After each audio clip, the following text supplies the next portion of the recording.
Right now, beloved, there's a wonderful story in the Old Testament which illustrates a beautiful spiritual truth concerning the church. It is the story of Jacob and Rachel and Leah, found in chapter 29 of the book of Genesis. The story relates how Laban had two daughters. The name of the elder was Leah, and the younger was Rachel. We know the story. Leah's eyes were weak and dull looking, but Rachel was beautiful and attractive. Jacob fell in love with Rachel, so he listened. He said to Laban, I will work for you for 7 years if you will give me Rachel, your youngest daughter, for my wife.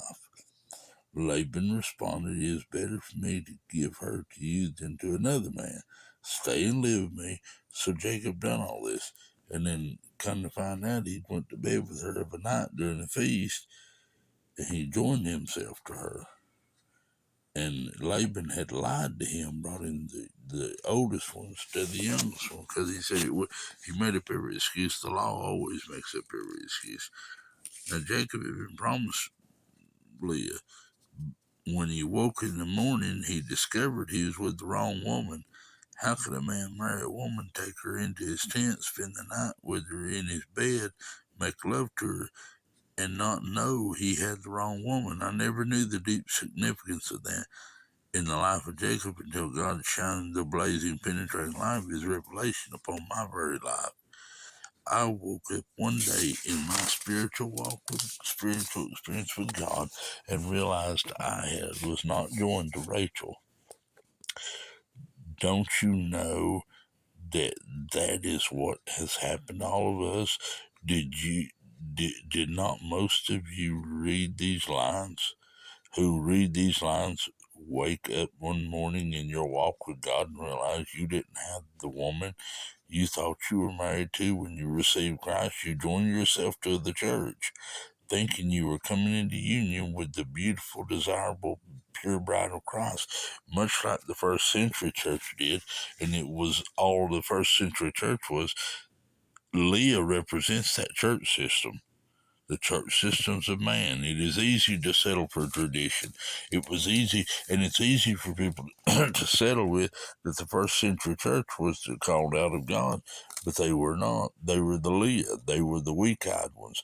They lacked to be Leah. The word Leah means it's easy to settle for tradition, but you need courage to hold on to what you want in God. How very easy it would be to settle for the Feast of Pentecost or Passover rather than pay the Feast of Pentecost, rather than paying the price required to press on into the Feast of Tabernacles. It requires no effort at all to settle for the immaturity of the church realm instead of laying hold upon sonship to God. It takes courage to go in patience and faith to go beyond the weak-eyed lack of spiritual wisdom Leah to leave the part realm of the church world behind and blaze the trail into God's highest and best, the beautiful hope of fullness and maturity in God. I know these things are deep, beloved. Um, how many would be willing? Let all men know that though we desire Rachel and are willing to work another 7 years for her, the fact remains that Leah is of God also. Leah is the mother of Israel, the church realm. The church system as we know it is of God, regardless of how weak-eyed it is, how grotesque it is, how organized it is, how apostate it is, how dead it is, how flesh and carnal it is, or how alive it is. The measure of life that is in it is of God.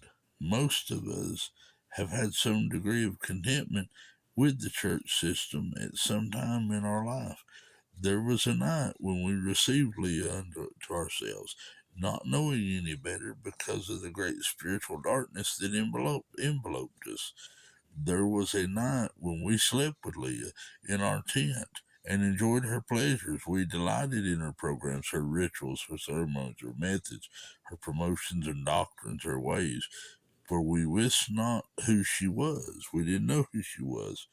I remember well my early days in the church system. I thought I had found the highest purpose of God in the universe. I presumed that I had found the ultimate reality of God attainable in this life. Now woke up under the dawning rays of the new day of the glory of Christ and realized that what I was first joined to was not what I hungered and thirsted after. It was not what I wanted. From the very beginning, there was a sense in my deepest heart that somehow there had to be more. There's more of an expression.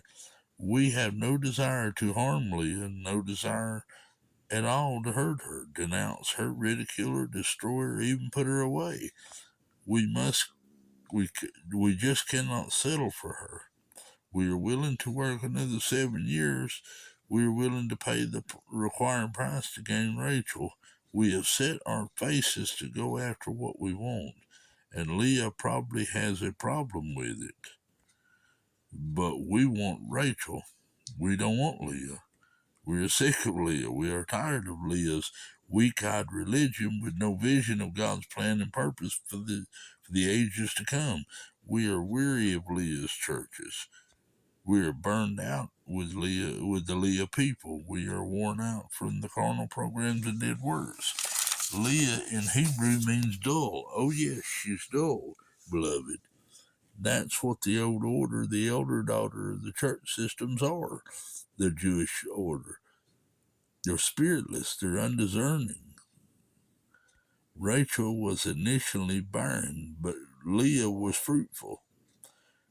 You will find that carnal traditional religion multiplies disciples rapidly. People flock to these carnal, man-centered appeals that promises naught but blessings upon the flesh. People love to be entertained, and the popular churches out there, the popular belief systems, are expert entertainers. Therefore, Leah bears many children, while the beloved Rachel appears barren. Hallelujah. Hold out, my brother and sister, for truth and reality, and not just a blessing. Hold out for life and immortality, not just a healing or a miracle. Hold out for the fullness of God, not just a touch of God. You need the traditions and programs of religion. You don't need them. You need Christ manifest in your body, soul, and spirit. I'd rather be dead than reproduce the nonsense of religion. I'm sick of babbling. Hallelujah. It's time we come out of that. This is yet another part of this. I'll go on to greater things. I'm going to be in this book of Revelation for a while teaching some things.